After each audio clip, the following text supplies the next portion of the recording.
let me talk about the Jets situation here. And when you hear Zach Wilson being asked about, do you apologize? Well, we'll put it in context. We'll just play it. Here's Zach Wilson after the loss. As an offense, though, I mean, when you guys are only able to score 3 points, the defense only lets up 3 points. I mean, do you feel like you let the defense down at all? No. Thank you. Okay. What do you do? Oh, man. Wait, is that a beer? No, it's water. Oh, okay. I thought, damn, I didn't want you to start drinking at 10:30 in the morning. World Cup, baby.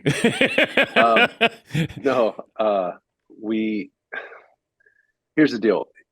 You don't ever want to let anybody, but especially in this kind of media market, you don't want to let them see you sweat, right? Like, you'd like to avoid that if you can.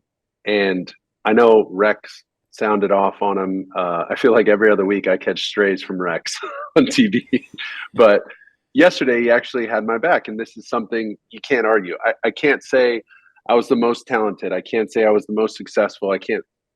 There's certain things, certain performances weren't better than others, whatever. But what I can always tell you is I fell on the sword, and that's just what you do. It's part of being the position. It's more than just the X's and O's. It's who you become. When somebody walks in the room, head and shoulders above everybody else, you're the quarterback, and people should be able to know that. That's just what you sign up for. The good, the bad, the ugly. Okay.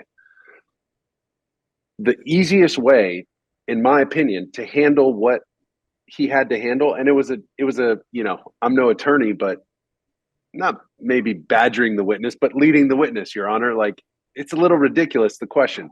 However, that question doesn't even exist if you step up to the podium and just say, guys, you know what? That was a tough one for us, and we got to get better, and it starts with me. Right there. You just eliminate so much. But if you never say anything, if you don't acknowledge it, and you just keep going through your press conference, of course you're going to get that question. And then, it just looked a little, like he's just trying to avoid it, and he won't own it. And it's a big boy game now in a big boy city. And he's feeling, I remember waking up after rough games and just like, damn, here we go. You're going to have to step up to that podium. But at the same time, I remember running up the tunnel after winning and after playing well and all those things. So it all kind of goes together. And right now it just feels a little big for him. You know what I mean? It just feels like it's a little too much. And it's really hard. I wonder, because you were playing in Los Angeles, and at the time they didn't have an NFL team. So the NFL team was USC. And it felt like you were at least accustomed to facing the media. 100%. I can't agree with you enough. And if anybody was primed and prepared for this stage, it would have been me, based on my experience with the media, with beat writers, and interacting with that kind of stuff. And still, there was a learning curve. Yeah. And still, whoa, your words carry weight here. Like, dang, that press conference is legit here. There's a lot going on. So if you can imagine that, my kind of learning curve from LA, USC, big time program, all that, and now you're going from, Provo to here, that's a big jump. So, I think he's experiencing that now, and it's difficult. Well, Ross Tucker, who played in the NFL, said yesterday that Zach was defensive. You're defensive because you may be insecure about this. If you own the team, you own the moment, then act like that, and you get defensive. That's not the time to be defensive. You go on the offensive to say, just like you did. Put out the fire. Yes. Put out the fire. Well, there's no fire. There's no fire. He built a fire and then lit the match to it. Yeah. There would be nothing. We would be talking about his poor play.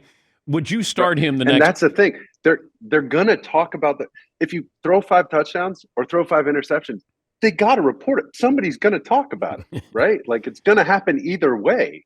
Would So you you might start as him well in the get next ahead game? of it. Would you start him?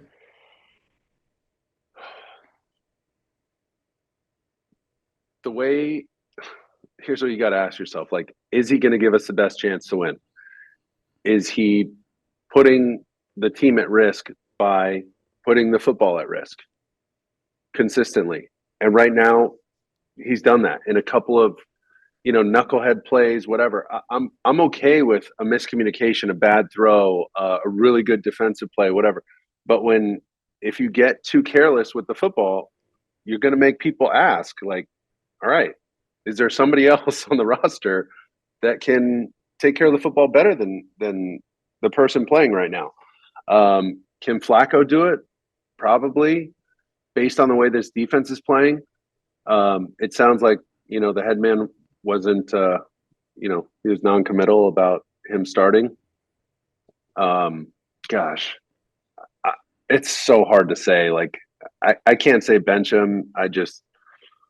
I've been there too. I got benched for Greg McElroy. Like, Greg and I joke about it now. At the time, it was awful.